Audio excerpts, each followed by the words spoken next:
Welcome back to Thistle Hill Farmstead. Today we're going to build a couple of carpenter bee traps. It's springtime here in Georgia, and when springtime comes around, the carpenter bees come out and they want to chew holes in any piece of wood that they can find. So today we're going to build a couple of traps for these guys and see if we can catch them before they dig into our wood. What I have on the table here are the pieces that I'm going to use to build the traps. These pieces are just some scrap pieces of 4x4 pressure treated lumber that I had laying around the house. You can see how dirty it is. I just grabbed a couple of pieces and cut it to 4 inches. So it's pretty much a block.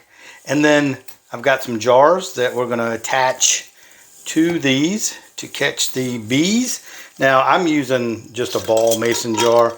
You can use a pickle jar, peanut butter jar, plastic jars if you want. Some people like plastic jars because obviously if this falls it could potentially break, but the plastic ones will not.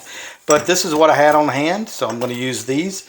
I have a 3/4 inch spade bit, a 1/2 inch spade bit to drill some holes in here.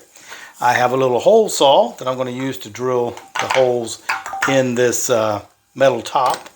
Then I have some just fence staples. These are left over from where I built the fence. And then we just have a couple of nails that I'm going to use to nail the lids to these little blocks of wood. So let's get started. So I just took my T-square and marked the center of these little blocks of wood. You don't have to do that because this is not rocket science, but me being as picky as I am, I like for things to be in the center. And you can kind of tell, you would think these round knots would be the center of the block, but they're not because that's just the way they were cut. So I've marked these, and then I'm going to take my 3/4 inch bit and I'm going to drill down in the center of each of these. And I'm not going to go all the way through. I'm going to go about 3/4 of the way through because after that we're going to drill some holes in the sides that will connect to this hole we're going to drill in the middle. So the first thing I want to do is drill the hole down through the center. And as I said, I'm not going to go all the way through, and just happen to have a nice rust mark here on my bit. So that'll keep me from going all the way through the wood. So let's do that.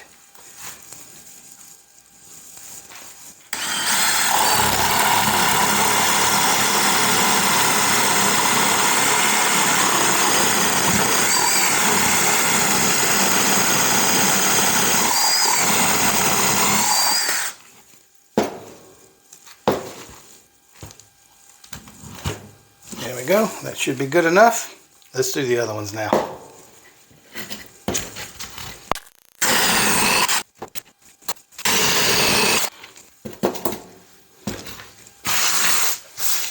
Now that we have our center holes drilled, and the next thing I'm going to do is drill the holes at an angle going into here.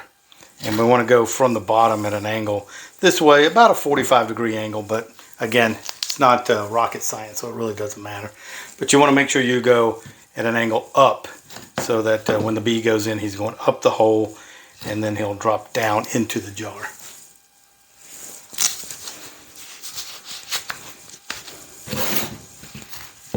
And this is a 1/2 inch bit now.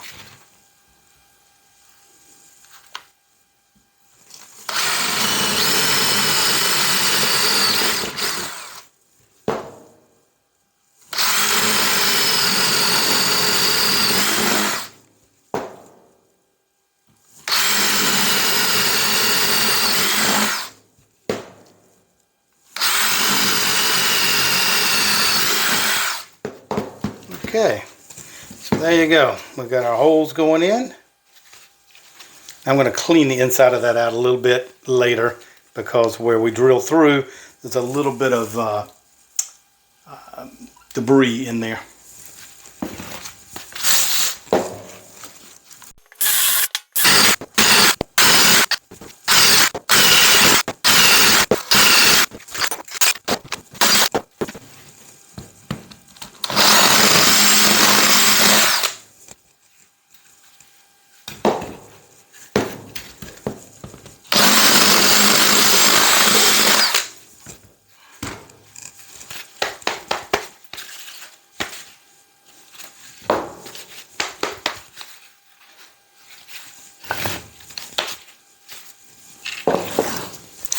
Now I've got this scrap piece of wood up here, just so when I drill through these I don't drill into my table.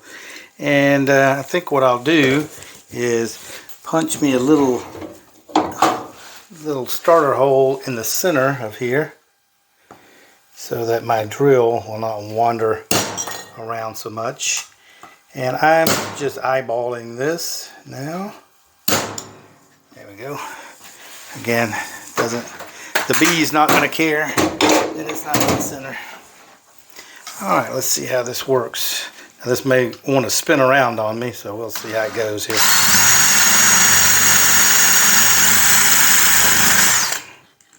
Yep.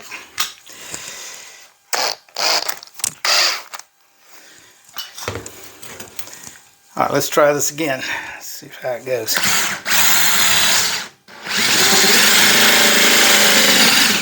Yep, it doesn't want to spin around. But we got it through there. There you go. That's the first one. Let's try the second one here. I want to see if I can go in that same hole. Okay. There we go.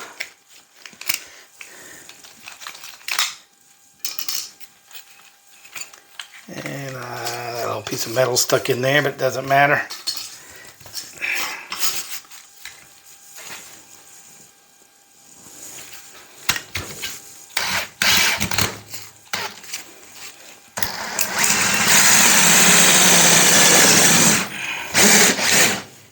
Alright, get those out later. So there we go. Now these are really sharp, so just be careful when you're handling them. Like, I have gloves on, and I would recommend wearing some kind of gloves. Alright, so now we've got those little pieces done. Move this scrap piece of wood out of the way. And the next, I'm going to go ahead and put the staple in the top before I nail on my lids.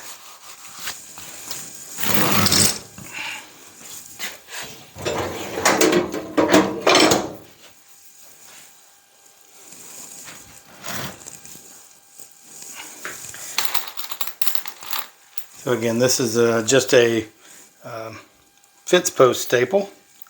Nail this in.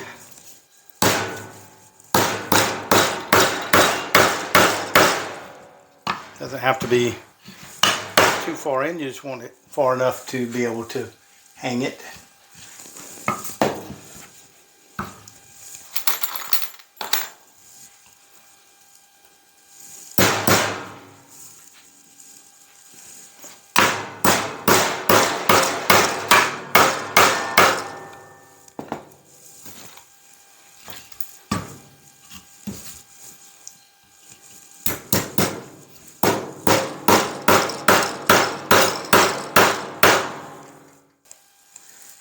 Now that we have our little top hooks in, all we have to do is now put our lid on here and just kind of nail it onto the bottom.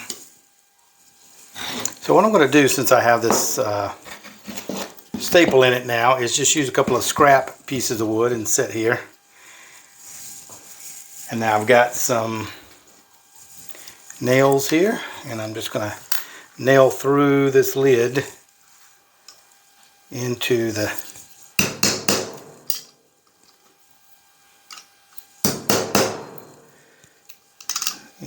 wood. Kind of center it up there a little bit.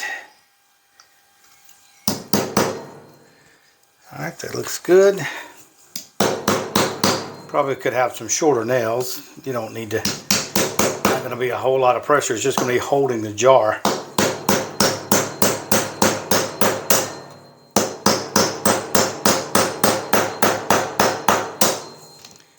There we go. Now you don't have to worry that that is not really tight, because you can hold that to screw the jar on. There you go. And that's going to be what our finished product looks like.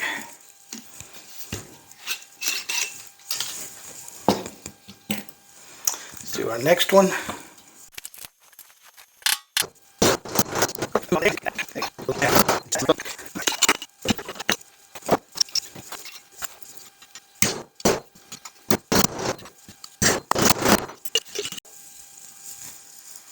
So there you go. There's our 3 carpenter bee traps ready to be hung.